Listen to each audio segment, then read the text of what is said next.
여러분 안녕하세요. 오늘은 27번부터 진도 나가보도록 하겠습니다. 바로 나가도록 할게요. 자, 지문 보시면요. 1910년을 전후하여 독일을 중심으로 전개된 미술사조인 표현주의는, 자, 표현주의가 키워드인 것 같아요. 표현주의. 자, 표현주의는 내면에 잠재된 강렬한 감정과 욕구를 소재로 하여 이를 자유롭게 표현하고자 했던 미술운동이자 회화에서 사회의식을 반영한 사조로 평가받는다. 자, 19세기 후반 당시의 독일 사회는 전쟁의 후유증과 급속한 산업화로 인해 매우 혼란스러운 상황이었다. 표현주의자들은 사회의 모순에 대한 비판적 인식을 바탕으로, 자, 여기서는 사회의 모순에 대한 비판적 인식이래요.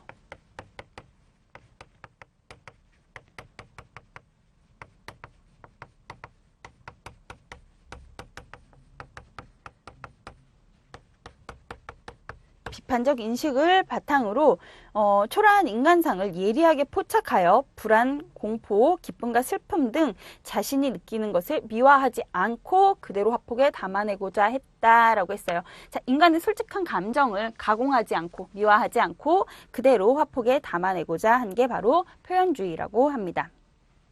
자, 이런 비판적 인식을 시작으로 해서 인간의 불안,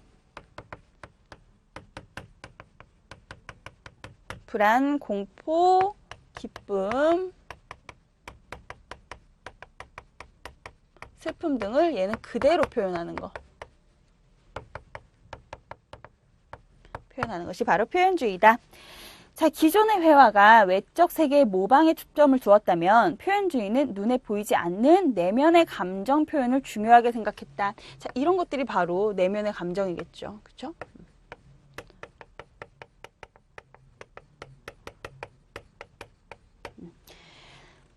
표현주의자들은 외적 세계에 대한 내면의 감정을 표현하기 위해 형태를 단순화하고 색채의 수를 최소한으로 사용하였다.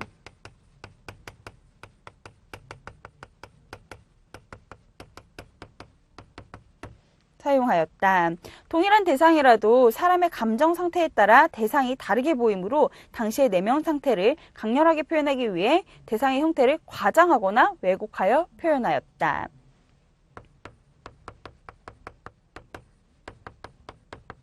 자, 왜곡하여 표현하였다. 그리고 즉흥적인 느낌을 주는 듯한 거친 분놀림과 선에 의해 단순화된 형태 그리고 과장된 색채를 선호하였다. 특히 표현주의자들은 판화를 많이 제작하였다. 자, 판화를 많이 제작하였대요. 작가들은 판화에서는 과장된 색채 대신 흑백 대조를 활용하여 극적인 효과를 얻으려고 했고, 자, 이걸 통해서 극적인 효과를 얻으려고 했고, 거칠고 날카로운 선들을 이용하여 당시의 부정적인 사회 상황을 드러내려고 했다.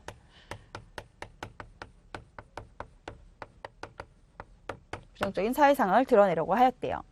자, 당대인들은 표현주의를 어떻게 받아들였을까라 그랬죠. 자, 지금까지 표현주의의 특징에 대해서 얘기를 하고 있었어요. 자, 표현주의는 이러이러한 특징을 가지고 있다. 그러면 이러한 특징을 가진 표현주의를 당대의 사람들은 어떻게 받아들였을까? 이를 짐작하게 하는 이야기가 있다. 왼쪽의 작품은 표현주의의 대표적인 작가인 뭉크의 절규이다. 이 작품이 베를린 전시장에 걸리자 많은 관람객들이 작품에 대해 비난을 하였고 결국 이 전시장은 폐쇄되기도 하였다. 전통적인 감상 방식에 얽매여 있었던 당대 사람들은 표현주의의 어둡고 무거운 주제와 일그러진 형태, 자연스럽지 못한 색감에서 불편함을 느낀 것이다. 표현주의는 감정과 이념을 표현하는 것을 주 목적으로 삼았기 때문에 입체적인 구도의 균형이 주는 조형적인 아름다움보다는, 자, 얘는 이제 균형 이런 거랑 거리가 멀대요. 균형, 조화 이런 건 아니라는 거죠. 이런 것보다는 작가의 내면 세계에 대한 메시지의 전달을 더욱 중요시하였다. 따라서 표현주의 작품을 감상할 때에는 과장되거나 왜곡되어 나타나는 형태와 색채를 통해서 현실 세계를 바라보는 작가의 감각과 감정 상태를 읽어내는 것이 중요하다. 작가의 감각과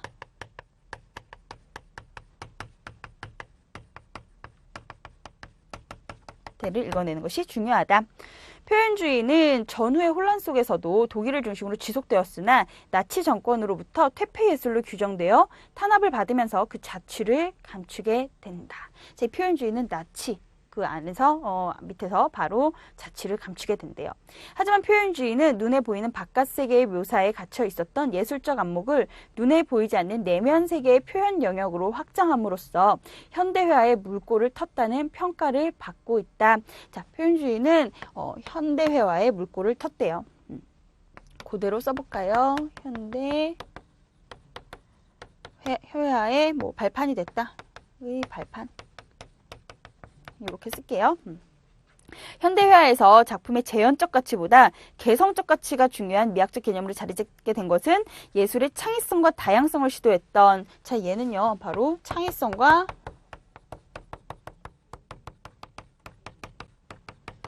다양성을 시도했던 표현주의 실험 정신이 남겨놓은 흔적이라고 할 수 있다라고 하네요.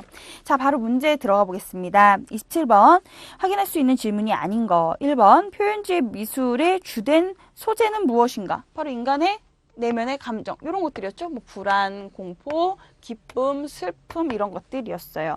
2번 표현주의 미술이 탄압을 받은 이유는 뭐 나치 정권으로부터 퇴폐 예술로 규정을 받아서 탄압을 받게 되었대요. 이유는 뭐였어요? 그 당대의 사람들이 이런 거에는 익숙하지 않았죠. 균형미 없고 조화롭지 않은 이런 것에 거부감을 나타냈었다라고 했었죠. 3번 표현주의 미술에 영향을 준 미술사조 얘기는 없고요. 표현주의가 영향을 줘서 현대 미술사조에 영향을 끼치고 있다라고 했었죠. 그래서 답이 3번이고요. 표현주의 미술이 발생하게 된 시대적 배경은 뭐 독일 전후 뭐 요때라 그랬고요. 표현주의 미술 작품을 감상할 때 고려할 점은 작가의 감각과 감정 상태를 잘 파악을 해야 한다라고 했습니다.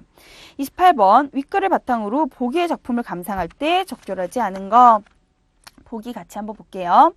이 작품은 표현주의 작가 콜비츠의 대표적인 궁핍이다. 이 작품은 실업과 사회적 분개가 잦았던 슬레지엔 지방 방직공들이 당면한 비참한 처지를 다룬 석판화로서 작가가 실제로 죽어가는 어린아이를 지켜본 후 괴로운 마음에서 창작한 작품이라고 한다.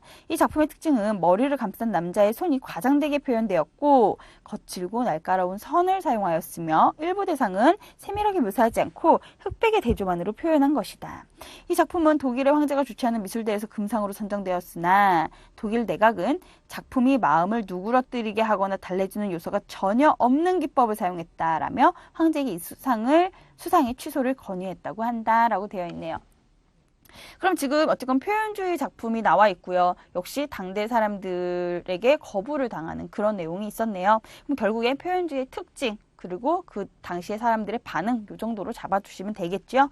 1번 대상을 세밀하게 묘사하지 않고 흑백의 대조만을 표현한 것은 자, 여기까지 맞죠. 극적인 효과를 얻으려고 한 것이다. 맞죠. 그쵸? 표현주의의 특징으로 선택지를 구성을 했네요. 2번 방직공의 모습을 거칠고 날카로운 선으로 표현한 것은 산업화에 대한 비판적 의식을 나타내는 콜비츠의 의도가 반영된 것이다. 자, 뭐 비판적인 거, 뭐 이런 거, 그쵸? 다 나타났다고 할 수 있기 때문에 맞죠. 미술 작품을 전통적인 감상 방식으로 감상했던 당대인들은 비참한 당대 사회 현실이 드러난 이 작품을 보며 불편함을 느꼈다. 맞고요. 그 다음에 머리를 감싼 남자의 손을 과장되게 표현한 것은 비극적 모습을 목격한 콜비츠가 자신의 괴로운 내면의 감정을 드러내기 위한 것이었다. 맞고요. 5번 대상을 왜곡하여 표현하면서도 원근법을 통해 장면에 입체감을 부여한 것은 조형적인 아름다움과는 거리가 멀어야 되죠. 그래서 답은 5번. 29번 볼게요. 문맥을 통해 미루어 볼 때 A의 의미로 가장 적절한 것은 자, A 개성적 가치가 중요하다라는 얘기를 하면서요. 요런 거 얘기를 했었죠. 그쵸? 요런 쪽으로 가시면 될 것 같아요. 1번 객관적 틀렸고요. 2번 대상을 바라보며 느낀 점을 자신만의 방식으로 표현한다. 2번이 답이 되겠죠. 3번 균형 틀렸고요. 4번 뭐 이상적인 모습 틀렸고요. 그 다음에 5번 다양한 각도에서 포착한 대상의 모습을 그럼 균형 있고 조화 있고 원근법에 의해서라든지 비례가 맞는 이런 얘기이기 때문에 5번도 틀렸네요.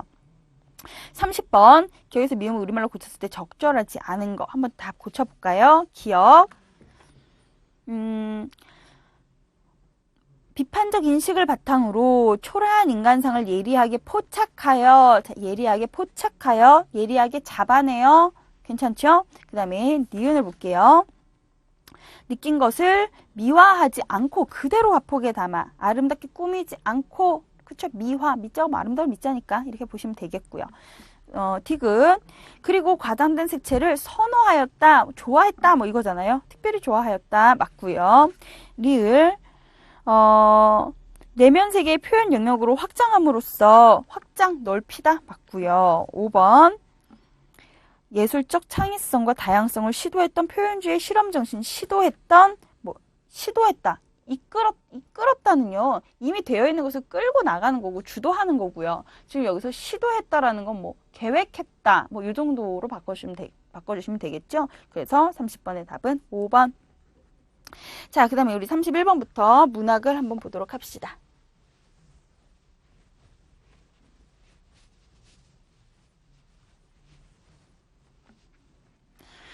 자, 가는요, 구상 초토의 시가 나와 있고요. 그 다음에 나는요, 정호승의 붙이지 않은 편지가 나와 있죠. 자, 두 개만 연결되어 있으니까 같이 보시고요. 일단 문학에 나왔을 때는 보기에 유념을 하셔야 된다고 말씀을 드렸죠. 보기에 있는 것을 가지고 우리 앞에 작품이 뭐가 나왔는지, 어떻게 감상을 해야 되는지 힌트를 잡을 수 있기 때문에 한번 보기부터 먼저 보도록 할게요. 일단 쓸만한 보기는 32번에 나와 있죠. 우리 32번 보기 한번 먼저 보도록 합시다. 가해 작가는 함경남도 원산 출신으로 1947년 반동분자로 비판받자 월남한다. 이후 한국전쟁이 발발했을 때 종군하여 전쟁의 참상과 남북이 갈리는 현실을 경험하면서 느낀 민족적 비극을 전달하려 했었다. 아, 어쨌거나 전쟁이 배경이 되었구나 라는 거. 그의 작품에는 인간애와 종교적인 화해의식을 바탕으로 한 민족 동질성의 회복과 평화통일에 대한 염원이 담겨있다. 자, 동질성 회복, 그 다음에 평화통일에 대한 염원에다 밑줄 한번 쳐보세요. 자, 그럼 결국에 가 작품은 전쟁의 참상을 보고 쓴 것이고요. 그죠? 작품의 창작 동기가 되겠죠. 그리고 주제의식은 아무래도 뭐 민족의 동질성의 회복과 평화통일에 대한 염원 이쪽으로 갈 확률이 높겠네요. 자, 우리 그럼 가를 먼저 보도록 합시다. 자, 5호. 여기 줄지어 누워있는 넋들은 눈도 감지 못하였겠구나. 자, 전쟁으로 인해서 서로 죽고 죽이는 그런 결과 일어난, 그러니까 많은 사람들이 죽었을 거 아니에요. 그들을 보면서 차마 눈도 감지 못하였겠구나 하면서 안타까움을 드러내고 있죠. 어제까지 너희의 목숨을 겨눠 방아쇠를 당기던 우리의 그 손으로, 서로 이렇게 대치하고 있던 그 손으로 썩어 문드러진 살덩이와 뼈를 추려 그래도 양지바른 두매를 골라 고이 파묻어 때마저 입혔거니. 때, 이거는 그 왜 무덤에 보면 봉분을 이렇게 하고요. 여기에 이렇게 다 잔디가 나 있잖아요. 이 잔디 하나하나 그게 한 장 한 장 이렇게 떼장을 입힌다고 하거든요. 그러니까 지금 무덤을 만들어서 이렇게 잔디까지 다 이렇게 심어준 그런 것을 표현을 한 거예요. 그러니까 어제까지는 서로 총뿌리를 겨눴지만 이제 죽어서는 다 모든 걸 화해하는 지금 그런 쪽으로 가고 있는 거죠. 전쟁을 소재로 나타난 작품들의 특징은요. 시냐 소설이냐를 불문을 하고 일단 한국전쟁, 6.25 전쟁의 원인은 이념이겠죠. 이념의 대립이었겠죠. 그러다 보니까 이 전쟁이라는 거는 이념의 대립 으로 해석을 하시면 거의 맞아요.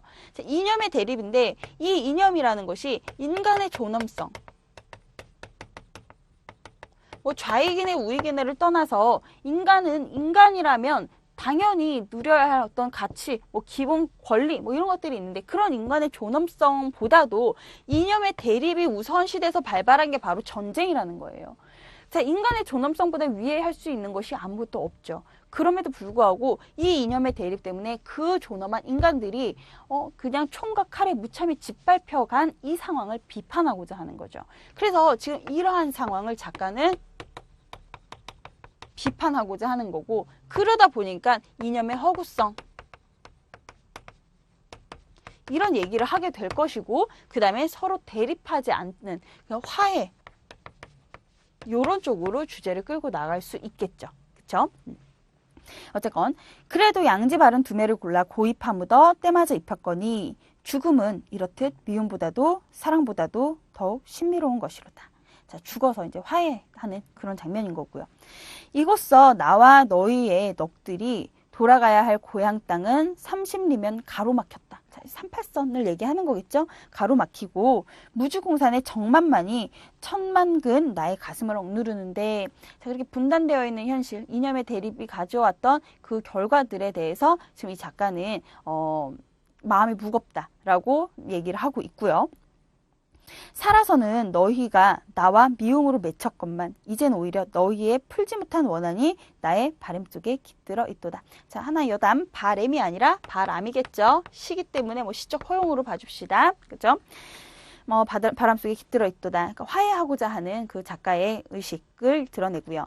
손에 닿을 듯한 봄하늘에 구름은 무심히도 북으로 흘러가고, 어디서 울려오는 포성 몇 발, 나는 그만 그 은원의 무덤 앞에 목 놓아버린다. 자, 그래서 이런 것에서 오는 작가의 어떤 안타까운 심정을 작품 전반적으로, 전체적으로 넣어놓았던 작품이었습니다. 자, 우리 아까 32번 보기 봤었으니까 선택지 하나 골라볼까요? 방아쇠를 당기던 우리의 그 손, 썩어 문드러진 살덩이와 뼈에서 전생의 참상이 사실적으로 전해져 온다. 맞고요. 그래도 양지바른 두매를 골라 고이 파묻어 때마저 입혔거니를 통해서 인간애를 드러내고 있다. 그쵸? 지금 보기에 있는 걸로 해서 보셔야 돼요. 보기에서도 인간의 뭐 종교적인 화해의식 이런 얘기 있으니까요. 3번 천만근 나의 가슴을 억누르는 데에서 작가가 월남하기 전에 받았던 고통의 무게, 월남 전에 받았던 고통의 무게가 아니라 지금 다 죽어간, 그쵸? 이러한 것 때문에 짓밟혀간 이것을 안타깝게 여기는 마음인 거지 월남 전에 뭐 이건 아니죠. 그래서 답이 3번. 4번 나의 바람 속에 깃들어 있도다에서 평화로운 세상에 대한 작가의 염원은 볼 수 있죠. 구름이 무심히도 북으로 흘러가고 목 놔버린다는 남북 분단의 비극을 상기시킨다. 그쵸? 자, 우리들은 가야 할 길이 이제 막혀 있지만, 그쵸?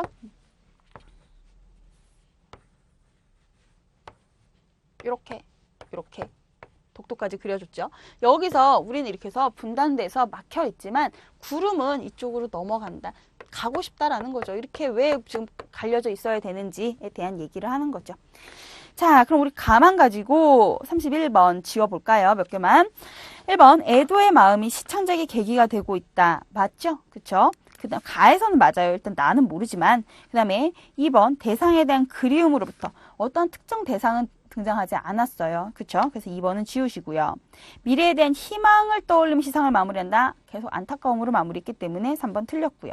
부정적 상황으로 도피가 아니죠. 그것을 이겨내서 화해에 이르게 하려는 심정이었기 때문에 도피해서 틀렸고요.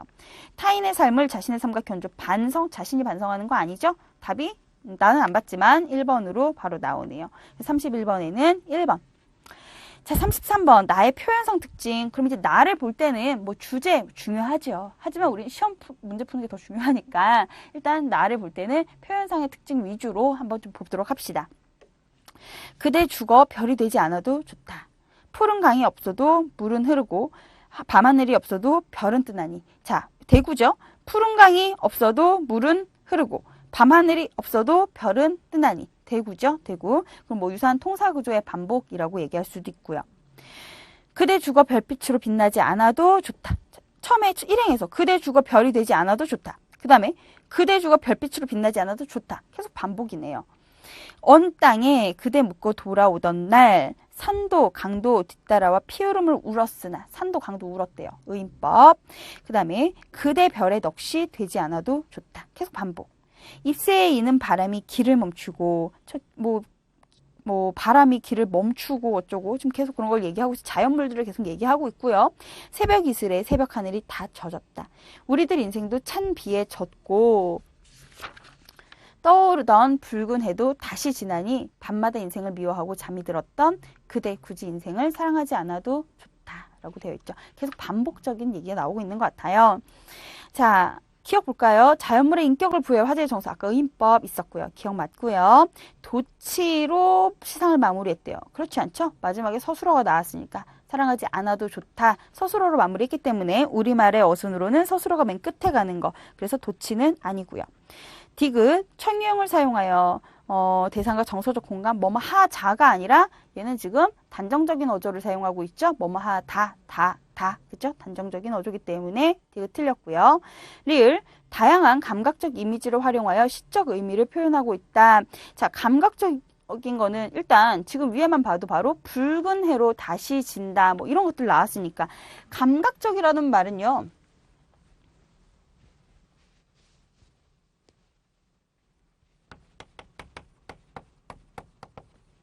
감각적 시어의 사용, 이렇게 하려면 심상이 사용됐으면 감각적인 거예요. 심상이라는 게 뭐예요? 눈, 코, 귀, 입, 혀 끝으로 느낄 수 있는 오감이잖아요. 그 감각이잖아요. 그쵸? 감각 수용기를 통해서 들어오는 감각을 우리가 색채어로 표현을 하고 이것이 바로 심상이죠. 그래서 감각적인 어휘라고 얘기하려면 심상이 사용되면 됩니다. 그래서 얘도 맞고요. 미음, 비슷한 통사구조의 시행을 반복함으로써 시적 의미를 강조한 거는 시 전반적으로 계속 나오고 있었죠. 그래서 33번에는 3번으로 하시면 되겠네요. 자, 우리 34번부터 보도록 합시다. 이호철의 탈향, 복이 있나 한번 또 찾아봐야죠. 그쵸? 힌트를 얻을 수 있는 것을. 36번에 복이 바로 나오네요. 자, 한번 볼까요? 이 작품의 제목은 실향이 아닌 탈향이다. 실향이 자신의 의지와 관계없이 고향을 떠날 수밖에 없었던 상황이라면 탈향은 자신의 의지에 의해 고향을 벗어나는 상황을 의미한다. 작가는 작품 속의 인물들이 귀향이 어려워진 상황에서 현실의 공간에서 살아가는 모습과 그 결과를 보여주고 있다. 자, 우리 보기를 보니까요. 일단 탈향, 자신의 의지다라는 얘기를 했고요. 그다음 귀향이 어려워졌다. 그래서 귀향하지 않은 상태에서의 어떠한 극복하는 모습을 보여주고자 한다라는 것이 지금 보기에서 얘기한 것이었어요. 그럼 일단 우리 위에 지문 안 봤지만 보기만 가지고 지을 수 있는 것도 분명히 있거든요. 한번 볼까요? 1번, 나는 하인과 함께 귀향하기로 마침내 결심했다. 나는 모르겠고 하원도 모르겠지만 귀향하기로 결심했다? 이건 아니겠죠. 그랬으면 이렇게 보기에서 굳이 귀향이 어려워진 상황에서 그걸 극복하려고 하는 모습을 보여주고 있다라는 표현을 쓰지는 않을 거 아니에요. 그쵸? 그래서 1번 지우시고요. 그 다음에 2번, 광석과 두차는 서로 의지하며 실향의식을 벗어나. 지금 실향이 아니라 탈향이라 그랬기 때문에 얘도 아니죠. 그 다음에 3번, 두찬과 하우는 탈향을 위해서 함께 노력하는 모습을 보여준다. 이건 탈향 얘기 나왔으니까 그냥 한번 살려둬 보시고요. 두찬은 귀향이 어려워진 상황에서 동료들이 떠나는 결과를 보여준다. 귀향이 어려워진 상황, 얘도 맞으니까 냅두고요. 하원과 광석은 처음부터 자신이 처한 실향의 현실을 적극적으로 대응했다. 실향이 아니라 탈향이라 그랬으니까 얘도 틀렸네요. 답이 될 만한 거는 3번 아니면 4번, 그 두 개 중에서 하나가 되겠네요. 자, 이제 우리 지문으로 들어가 봅시다. 이럭저럭 한 달쯤 무사히 지났다. 그러나 고향으로 돌아갈 날은 갈수록 아득했다. 이 한 달 사이에 두찬이는, 자, 두찬이 동그라미 하셔야겠죠? 등장인물엔 동그라미 하세요. 두찬이는 두찬이대로, 광석이는 광석이대로, 광석이 동그라미, 광석이대로 남모르게 제각기 다른 배포가 서게 된 것은 배포랄 것까진 없지만 그들을 탓할 수만은 없는 일이었다. 쉽사리 고향으로 못 따라갈 바에는 늘 이러고만 있을 수는 없다. 달리 변통을 취해야 했다. 두찬이와 광석이는 나머지 셋 때문에 괜히 얽매여 있는 것처럼 스스로를 생각하게 된 것이다. 자연 우리 사이는 차츰 대면대면해지고 흘끔흘끔 서로의 눈치를 살피게끔 됐다. 광석이는 애당초가 주택이 없다 할까 주변이 있다 할까 엄벙덤벙 토박이 반원들과 얼려 막걸리 사발이나 얻어 마시곤 했고 주변 좋게 보탬을 해서 북쪽 얘기를 했었고 이렇게 며칠이 지났을 땐 어느덧 반원들은 나나 두찬이나 하원이와는 달리 광석이만은 오래전부터 사귀어온 친구처럼 손을 맞잡고는 나왔나 오냐 느 형님 여전하시다 버르장머니 못 쓰겠다 누구 복고 형님이라 카노 사투리 계속 나오고 있죠. 자네 언제부터 말버릇머리 하곤 요새 세상이 이래노니 농남쪽으로 수의사가 오락가락 했으니 나나 두찬이나 하원이는 광석의 이런 꼴을 멀끔히 남 바라보듯 바라봐야 했다. 나가 나오죠. 1인칭 소설이죠. 일단 그쵸? 그래서 등장인물이 나, 두찬, 하원, 광석이 나왔는데 일단 광석의 성격됨을 짐작을 해볼 수는 있겠죠. 서술자의 나의 서술을 통해서라든지 아니면 따옴표를 가져온 것을 봐서라도 알 수 있어요. 광석이는 차츰 반원들과 어울려 왁자지껄 하는데 더 재미를 느끼는 것 같았고 날이 갈수록 자신만만해졌다. 그 꼴사나움은 이로 말할 수 없어 더더구나 주변 없고 무뚝뚝하고 외양보다 실속만 잘한 두찬이는 저대로 뒤틀리는 심사를 지닌 채 다른 공리를 차리는 모양이었다. 자, 이제 두찬이에 대한 얘기를 또 했어요. 사실 이쯤부터 두찬이는 부도 안에서 얌생이를 해도 다만 밥 두 끼값이라고 골고루 나눠주는 법이 없이 1판만 나오면 혼자 부두 앞 틈 사이 새끼를 허청허청 돌아다녔다. 이런 두찬이 의뢰 술이 듬뿍 취해 화착간으로 돌아오곤 하였다. 하원이는 자주 울먹거렸다. 자, 이제 또 하원이에 대한 얘기를 하죠. 야하 부사는 눈도 안 온다잉 하고 애교스럽게 짓거리곤 했다. 대자는 청으로 타령 같은 것을 부르는 두찬이의 취한 목소리가 바람결에 가까워 오면 화착간은 무엇인가 덮어 씌운 듯 조용해졌다. 문 열어라. 드르르 문을 열면 싸늘다란 부두 불빛이 푸른무레하게 화착간에 찼다. 지금 배경을 묘사하고 있는 거죠. 두찬이는 문간에 막아서서 비트적거리며 한참을 허허허 웃어댔다. 하원이는 한쪽 구석에 또 울먹울먹거렸다. 화착간으로 기어 올라온 두찬이는 헉헉 숨이 차면서 광석이부터 찾았다. 야 광석아, 이 새끼야, 이 새끼 어디 갔니? 누운 채 광석이는 귀찮은 듯이 쨍한 목소리로 왜 기래 왜? 자, 지금 사투리가 다 다르다는 거 좀 아시겠어요? 왜 기래? 이거는 우리 쪽 말은 좀 아니잖아요, 그쵸? 나 술 마셨다. 나 오늘 얌생했다. 시아지 2벌 근사하더라. 나 혼자 가지고 나 혼자 마셨다. 왜 못마땅 하니? 못마땅 없어 이 새끼야. 광석이는 발끈 일어나며 취했으면 자빠져 잘 거지. 누구가 지랄이야. 어디 가서 혼자만 처마시군. 욕도 나오고 있죠. 이거는 뭐 이들의 삶의 방식을 대변해 준다라고 또 볼 수 있는 거고요. 뭐 토속적이다 아니면은 뭐 사실적이다 이런 표현으로 나올 수도 있겠고요. 말 잘한다. 그래 난 혼자만 마셨다. 넌 부산 내기들과 왁자고 오면서 마시고 난 내 돈 내고 먹지만 넌 술 사주는 사람도 많구나. 원래 사람이 잘났으니까 인심이 좋아서 난 못났고 그렇지만 무설곤 쪼맨큼도 요만큼도 없어. 두고 보렴 두고 봐 보잔 말이야. 이러면서 지금 등장인물들 지금 몇 명 나왔는데요. 이들 간의 사이가 점점 대면대면해지고 있는 것을 서술에 의해서 아니면 등장인물의 행동에 의해서 대화에 의해서 지금 계속 보여주고 있죠. 중략 줄거리 볼게요. 집이 없어 기차에 빈 화착간을 생활하던 어느 날 밤 막 출발하는 기차 열차에서 황급히 뛰어내리다 광석이 팔을 잘리는 사고를 당한다. 두차는 다친 광석을 외면하고 나와 하원의 광석을 화차에서 데려왔으나 이튿날 광석은 죽고 만다. 자, 계속 볼게요. 두찬이 벌떡 일어나 앉았다. 화차문은 열어젖힌 채였다. 어수선한 바람이 몰아들었다. 두찬이는 머리카락을 앞으로 흩뜨린 채 내 곁으로 다가왔다. 구석에서 하원이가 다시 소리는 흑흑 흐느꼈다. 야, 너 오늘 죽어버린다. 이 새끼야. 너 왜 그때 혼자만 간? 왜 날 붙들지 않아? 부르지도 않아. 그리고 이제 와서 갈세야. 이 새끼가 그땐 아무 말도 안 하고 이제 와서 너 잘한 것 같니? 잘한 것 같아. 하늘이 내려다보네. 이 뻔뻔한 새끼야. 지금 서로 간에 계속 아직도 감정의 골이 쌓여 있어요. 그쵸? 지금 외적 갈등이 드러나는 거죠. 다시 하원의 울음소리가 뚝 그쳤다. 두찬이는 내 무릎을 움켜잡았다. 그러나 다시 그냥 벌렁 뒤로 나자빠졌다. 이 죽이 새끼, 개새끼 취한 줄 아니? 취할 탁이 있니? 이 새끼야. 뭐 개새끼야. 지금 계속 욕이 나오고 있죠. 이렇게 정신이 말똥말똥하다. 말똥말똥해. 왜 넌 아무 말도 안 하니? 띠디를 잡든지 칼침을 주든지 하지 않고 허허허 내 이제 무슨 낯짝으로 동네에 가간 어허허 강서가. 자, 요 부분 무슨 낯짝으로 동네에 가겠느냐? 그럼 결국에 귀향을 할 수 없는 요런 대사에서 지금 드러나고 있고요.